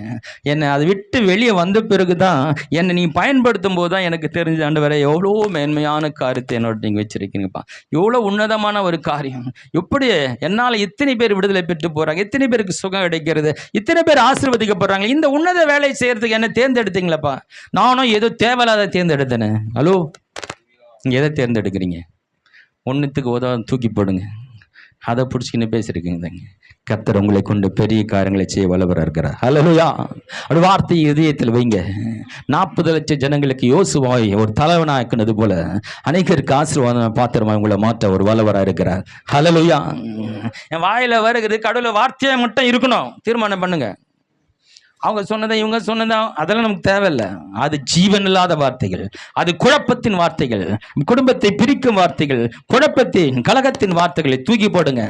என் தேவனுடைய வார்த்தையிலே ஜீவன் இருக்கிறது, சமாதானம் இருக்கிறது, மகிழ்ச்சி இருக்கிறது, அதுல வல்லமை இருக்கிறது, அதுல அந்த வாழ்க்கைக்கு வேண்டிய சந்தோஷம் இருக்கிறது. எல்லாம் ஒரு மனிதனுக்கு தேவையான அனைத்தையும் கர்த்தருடைய வார்த்தையில் அவர் வைத்திருக்கிறார். நான் அதையே மேன்மைப்படுத்துவேன். அதுதான் வாயிலிருந்து வரணும். ஒரு முடிவெடுத்து அதை இதயத்தில் வைத்து அறிக்கை செஞ்சு பாருங்க. வாழ்க்கையில ஒரு பெரிய மாற்றத்தை நீங்க பார்ப்பீங்க. கண்களை மூடுமா. கர்த்தர் உங்களுக்கு மேன்மையான வாழ்க்கை வச்சிருக்காங்க. உங்க தீர்ப்பை நீங்க எதுக்காதீங்க. உங்க வாய்ச்சொல்லை கொண்டே உங்க வாழ்க்கையினுடைய தீர்ப்பை எழுதாதீங்க. உங்கள் வாழ்க்கையை நீங்கள் எழுதாதீங்க. ஏதோ சொல்லி இப்படி தான் நடக்கும், அப்படி தான் இருக்கும், நான் பார்த்துட்டேன், எனக்கு தெரியும், எனக்கு அனுபவம் இருக்குது, எனக்கு அறிவு இருக்குது, இவரை தெரியும், அவரை தெரியும், இதெல்லாம் உங்கள் வாழ்க்கையில் நீ பேசுகிற சரியானதல்ல. கர்த்தர் உன்னை குறித்து என்ன சொல்லியிருக்கிறார் என்பதே அது சரியான வார்த்தை. ஏன்னா அவர் தான் உன்னை உண்டாக்கினவர். ஒரு காரை உண்டாக்கினவர், அதை படைத்தவருக்கு தான் தெரியும் அதை எப்படி சரி பண்ணணும், அது எப்படி ஓடணும். காராய் தன்னை இயக்கி காராக தன்னை பற்றி எல்லாம் முழுமையாக அடைஞ்சிருக்க முடியாது. உன்னை பற்றி உனக்கு தெரியாத எனக்கும் தெரியாத நம்மை ஆராய்ந்து அறிந்திருக்கிற அவர். ஹல்லேலூயா. அவர் நம்ம பற்றி எல்லாம் தெரியும். அவர் என்ன சொல்றதா சரியானதா இருக்கும், அதுதான் சரியானது. அதை பிடிச்சு ஆண்டவர் என்னை பற்றி சொல்லி இருக்கிற அந்த வாழ்க்கை தான் என்னுடைய வாழ்க்கை, அதுதான் வாழ்க்கையில் நடக்க போகிறது. அப்படி சொல்லி பாருங்க, ஆண்டவர் மகிழ்ச்சியாக உன் முகத்தை பார்ப்பார். ஹல்லேலூயா. யாரெல்லாம் அவருடைய வார்த்தை மேன்மைப்படுத்துறாங்களோ நீங்க அவரை மேன்மைப்படுத்துறீங்க. ஹல்லேலூயா. யாரெல்லாம் வார்த்தை சொல்றீங்க அவரை நீங்க வெளிப்படுத்தி காட்டிட்டு இருக்கீங்க. நன்றி ராஜாமை ஸ்தோத்திரிக்கிறோம். ஆண்டவரே, இந்த ஆசீர்வதிக்கப்பட்ட இந்த கால வேளையில வார்த்தையினுடைய மேன்மையை நாங்கள் படித்தோம் ஐயா. எங்கள் வாயின் வார்த்தை எவ்வளவு முக்கியமாக இருக்கிறது ஆண்டவரே. நாங்கள் கண்டதையும் கேட்டதையும் பேசாம உம்முடைய ஜீவ வார்த்தை குறித்து மேன்மை பாராட்டோம் ஆண்டவரே. அதையே நாங்கள் நம்ப, அறிக்கை செய்ய, தியானிக்க நீ மோசேக்கு கற்றுக் கொடுத்தது போல ஆண்டவரே எங்களுக்கு வேற ஒன்றும் பெரிய வேலை இல்லை தகப்பனே. எங்களுக்கு பிரதான வேலை உடைய வார்த்தையை பேசுறது, அறிக்கை செய்வது, தியானிப்பது, அதையே எதிர்பார்க்கறது. அதுதான் எங்களுடைய வாழ்க்கையப்பா, அதுதான் எங்களுடைய எதிர்காலம்ப்பா. அதில் தான் நீங்கள் எல்லாத்தையும் வச்சுருக்கீங்க. நாங்கள் எதெல்லாம் எதிர்பார்க்குறோமோ, நாங்கள் எதிர்பார்க்குற சந்தோஷம், நாங்கள் எதிர்பார்க்குற விடுதலை, நாங்கள் எதிர்பார்க்குற ஆசீர்வாதம், நாங்கள் எதிர்பார்க்குற எல்லா ஆசீர்வாதங்களும் உடைய வார்த்தைகளை வைத்திருக்கிறபடினாலே உங்கள் வார்த்தை தான் ஆண்டவரே எங்களை திருப்திப்படுத்த முடியும். இந்த வார்த்தை தான் ஆண்டவரே எங்களை சரியான பாதையில் நடத்த முடியும். வார்த்தை தான் ஆண்டவரே எங்களை சந்தோஷப்படுத்த முடியும் என்று இந்த நாளையில் நாங்கள் உணர்ந்து கொண்டு ஆண்டவரே அப்பா, இங்கிருந்து நாங்கள் போனால இந்த வார்த்தையை தொடர்ந்து ஆண்டவரே நாங்கள் சொல்லவும், அறிக்கை செய்யவும், ஆண்டவரே அதையே தியானித்து பார்க்கவும், ஒவ்வொரு நாளும் ஆண்டவரே இந்த வார்த்தையோடு இணைந்து நடக்கவும் பரிசுத்த ஆவியானவர் தாம் எங்களுக்கு உதவி செய்வீராக. இயேசு கிறிஸ்துவின் நாமத்திலே ஜெபங்களும் நல்ல பிதாவே.